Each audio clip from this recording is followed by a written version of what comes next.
are starting the last day of our unit on the American Dream. So after all of the poems and the articles we've read this week, you should have a clear definition of what you believe the American Dream is. And so that is what you're going to be starting your essay on today. So for your bell ringer, I want you to just have your final definition, okay? At the end of this unit, what would you say now is your definition of the American Dream? If someone were to ask you, what's the American Dream? What would you tell them? So I'll give you just a few minutes to start working on that, and then we'll move on. Now that you have kind of this clear idea of what your American Dream is, we're going to start on the essay project. So I am about to pass out, I only made 15 copies, so 15 people will get the essay assignment. So we're going to go over what the actual assignment is. If I would just take one and pass it around, that would be great. We're going to be going over what the actual essay assignment is, what is expected of you. I will also, in a few minutes, pass out the rubric that your essay will be graded on. But we're going to kind of start off step by step. I'm going to give you a couple of tips for writing this essay.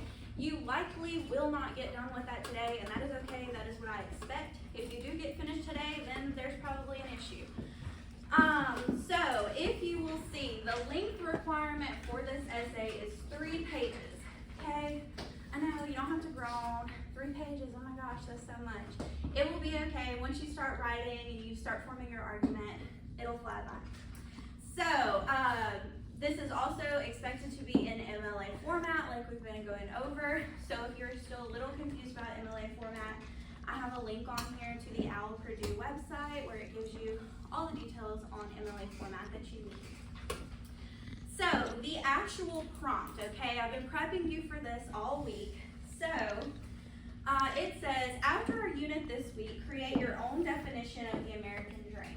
Your definition should be detailed enough to explain to someone the reality of the dream who may be unfamiliar with the concept or even attempting to discover their own meaning of the American Dream.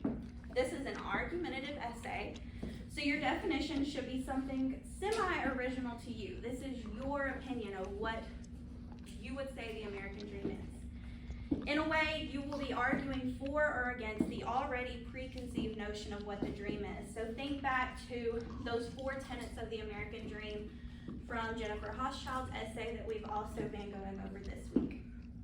So, that's the prompt. So, after you kind of have your stance ready, which you should because you did it in your bell ringer this morning, then you are going to move on to your thesis statement, which is what I absolutely need to see today. So like I said, you probably will not finish the essay today at all, but I do want to at least see your thesis statement and a start of your outline. So, in this, you are also required to have 2 sources. So those 2 sources will just be from the set of texts that we have read this week. So it can be any of the poems that we've read, it can be the article, it can be the video that we watched. Any of those sources you can choose from, but you need 2 of them. And you want to be wise in your selection because you want to have 2 sources that will support your definition of the American Dream. And I have provided a list of all the texts that we've gone through on your sheet. So you just choose from that list. And then also on the back of your assignment sheet, I have kind of a little checklist that you can use as you're going through the essay process to make sure that you have everything you need before you turn this in. So, with that being said, I want to give you a few tips on starting this essay. Like I said, it will be a process. So today you will be writing your thesis statement. So, I notice sometimes in essays that there's a little bit of confusion between a thesis and your topic. Some people think that your thesis statement is just stating what your topic is about, but that is actually not true. So your topic is the subject you've been assigned to write about. So in this case, the American Dream, okay? This paper, like many other kinds of academic writing, takes the form of an argument in support of a thesis. Your thesis is the conclusion you've reached about your topic after a careful analysis all of your sources, okay? So this is your position on this topic.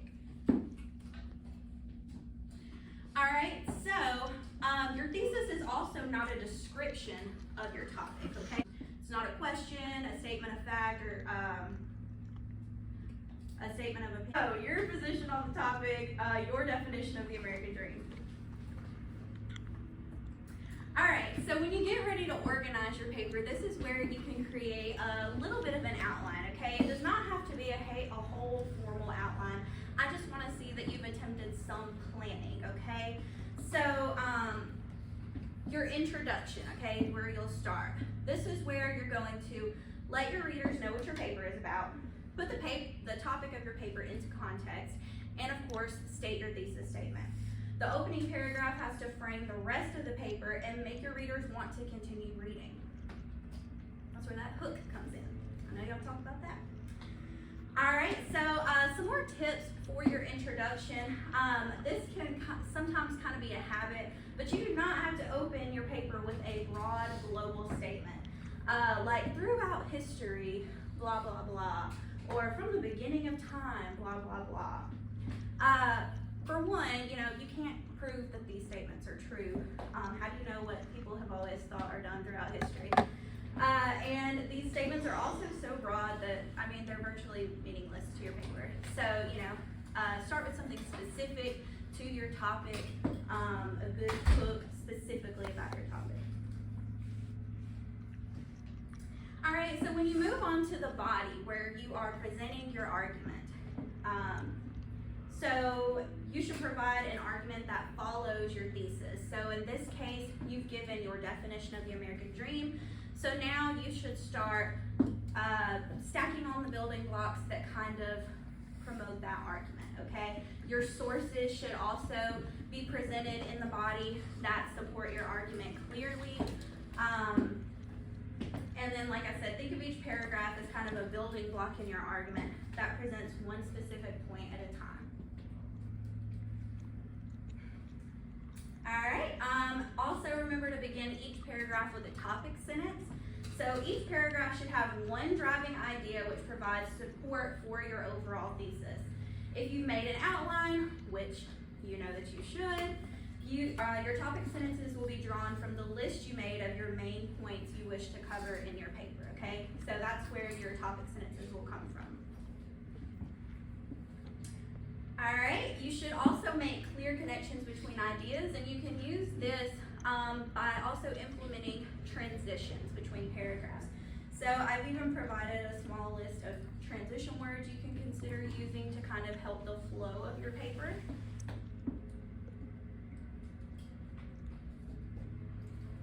And then finally, your conclusion.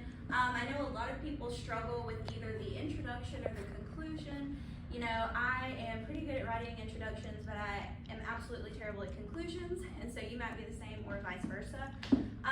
So your paper obviously should not come to an abrupt halt, but you also don't need to conclude by just summarizing everything you've just said in the body. The reader will want to know at this point, so what? Why is this important? Why is your thesis important? What's the big idea about your paper? End your paper with a paragraph that states the most important conclusions you've reached about your subject and the reasons you think those conclusions are significant. Try to avoid introducing new ideas or information in the conclusion. If it was important, then you should have included it in your body, okay?